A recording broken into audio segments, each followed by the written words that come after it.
So ito po yung ABS Racing. Ayan o. So ganitong kulay mga idol. Alamin natin yung updated price, installment, at bigyan natin ng quick review. Yan, what's up mga idol? Chris Ride Motovlog nga po pala. Today nandito ngayon tayo sa Honda Wing Shop, Dismart Corporation. Located lang po ito dito sa Magsaysay Avenue, General Santos City. So dito muna tayo sa Honda motorcycle. Napakarami po kasi nagre-request sa akin ng motor na to. Honda Winner X 150. So ito po yung ABS Racing. Ayan o. So ganitong kulay mga idol. Napakaganda. Grabe sa lahat kasi ng 150cc na underbone. Parang ito yung pinakamatipid sa gas. Grabe, sobrang tipid talaga nito sa gas. Maraming nagpatunay na nasa 50 to 55 km per liters yung tipid nito sa gas. Alamin natin yung updated price, installment, at bigyan natin ng quick review. Unahin natin pagdating sa makina. So ang makina po nito ay K56 engine. So gumagamit po ito ng 150cc, naka 4 valve, 4 stroke, dual overhead cam, at ang cooling system po nito mga idol ay liquid cooled. Ayan o, liquid cooled na po yan. Maganda pa po dito sa motor na to, equipped na po ito ng assist and slipper clutch, and then naka 6 speed pa rin po ito. 6 speed pa rin yung transmission gear niya. Siyempre pagdating sa looks, talagang napaka-aggressive.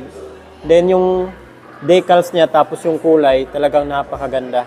Ayan o, napaka-sporty. Honda na Honda talaga pag nakabili ka ng ganitong kulay. So ito yung pinaka-head niya mga idol. Ayan o, naka-dark smoke visor po siya. Tapos dito, naka-glossy black. Ayan o, yung design niya. Napakaangas po talaga. Tapos yung dito banda, ayan o, napakatulis. Then, napakaganda ng mga korte niya. So ito yung daytime running lights niya. Ito naman po yung headlight, high beam, low beam. Napakaangas. Parang Honda Click pag nakikita natin na nakaganito. Yan o. Tapos yung dito niya, naka-matte black naman. Ito naman po yung signal light niya. Naka-LED na rin po yan. Naka-LED na po yan lahat. Wala ka nang makikitang bulb type dyan. Ito naman po yung suspension niya dito sa harapan. Napakaganda kasi medyo may kalakihan siya. Ayan o. Napakataba ng suspension niya dito sa harapan. Siyempre, Showa brand pa rin yan. Ayan. Front fender, napakaangas ng design. Then, nakalagay naman po dito yung ABS. Sa braking system po kasi nito, napakaganda kasi naka-anti-lock braking system na po ito. So, napakasulit nito kapag bigla mo napihit yung brake. Napakaganda nito sa biglang tawid ng aso, madulas na kalsada, mabuhangin. Safe na safe yan pag bigla mong napihit yan. Ayan, anti-lock braking system. So, ang size naman po ng gulong niya dito sa harapan ay 90 by 80, 17 inches po yung laki ng kanyang mags. Yan o, yung kulay niya, naka-gold po yan. Then, naka-straight tire, tubeless na rin po ito. So, ito naman yung makikita natin dito sa side profile niya. Ganda talaga. Napaka-sporty ng design, napaka-tulis doon hanggang dito. Napaka-bruskong tingnan. Yan po. Oh. Then, yung muffler nito mga idol, makikita nyo. Medyo chubby siya. Pero maiksi lang sa mga idol.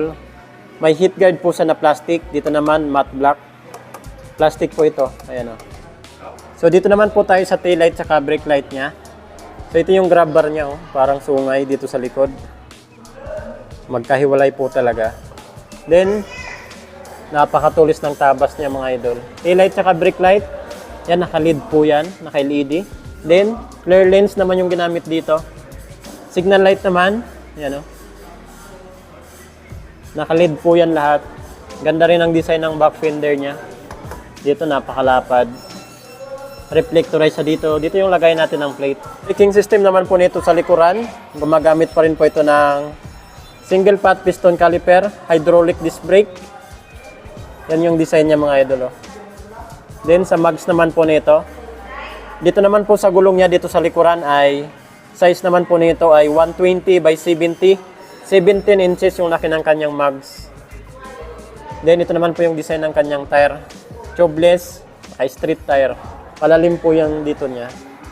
Para pag nagbabounce mga idol, okay na okay siya. So dito naman po tayo sa handlebar niya. So ito po yung makikita natin pag nasakyan na natin. So dito po sa left side, unahin natin itong side mirror niya. Ayan o. Makapal yung side mirror niya. Tapos maganda, hard plastic po siya. Ayan o. Wow. So dito po yung clutch niya.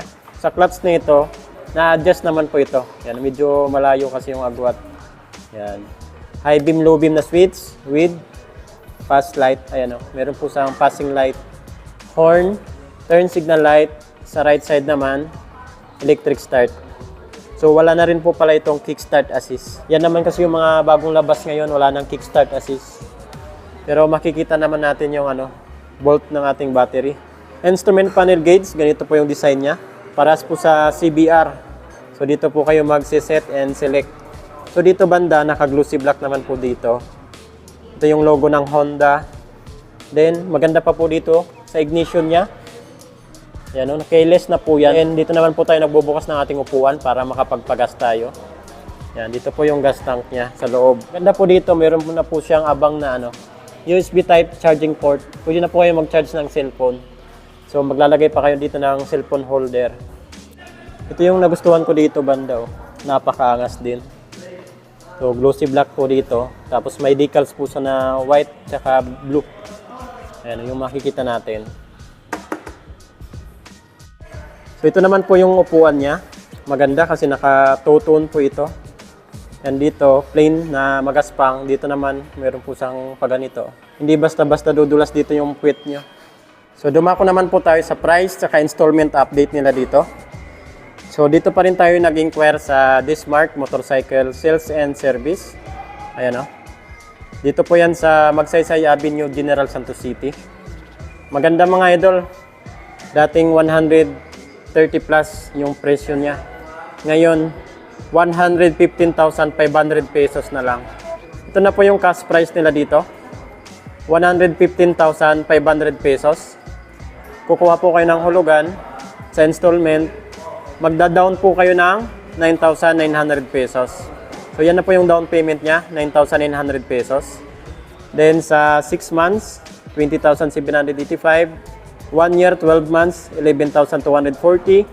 18 months, 8,185. Then sa 2 years, 24 months, 6,750. Sa 30 months, 5,890. Sa 36 months, 3 years, ayan o, 5,285. Rebate pa naman yan ng 200 pesos. So ito magiging 5,085 pesos na lang yan. Then sa mga freebies, ayan o, free LTO registration, 3 years na po yan. TPL insurance, helmet, and jersey. Napakaraming freebies oh. So yung down payment yung mga idol na 9,900, malinis na po yan. Kasi free naman po yung LTO registration nila, 3 years. Ayan oh. So kasama niya dyan yung LTO registration. And bakit Honda Winner X150 pa rin yung kukunin yung motor? So ito po yung ABS Racing. Nakagamit na po kasi ako ng K56 engine, yung Honda Supra GTR 150. Talagang matipid sa gas, napaka-smooth ng makina, maganda yung handling. Higit pa dyan, napaka-sporty ng looks. Ayan o. Para sa akin, sa lahat ng 150cc underbone, ito yung pinakamatipid sa gas. Ayan o. Marami na nagpatunay dyan mga idol. Maganda pa dyan mga idol, napaka-advanced na ito kasi LED na po yung lahat ng ilaw, naka-LED na. Keyless na rin, ayan o, keyless. Yan. Tapos, ABS, anti-lock braking system. Napakaganda. At isa pa dyan, mayroon na po siyang USB type charging port. Ayan o. Pwede na po kayo dito mag-charge ng cellphone. Then, yung instrument panel gauge, fully digital na po yan. Napaka-sporty ng looks niya. Ayan o. Ito naman po yung brake pedal niya. Ayan o, manipis lang po siya. Tapos, okay na okay din yung design niya. Yan, ito naman yung footrest ng driver, footrest ng ating backride alloy. Yan. Then sa left side, so maganda po dito kasi naka-assist and sleeper clutch na po ito. Kaya napaka-smooth po nito i-downshift. Kaya okay na okay po itong motor na to. So yun mga idol, kung may mga ipapa-inquire pa po kayo sa akin na motor, comment na lang po sa comment section ng ating video. Chris Ride Motovlog, ride safe po tayo palagi. God bless you all. Thank you.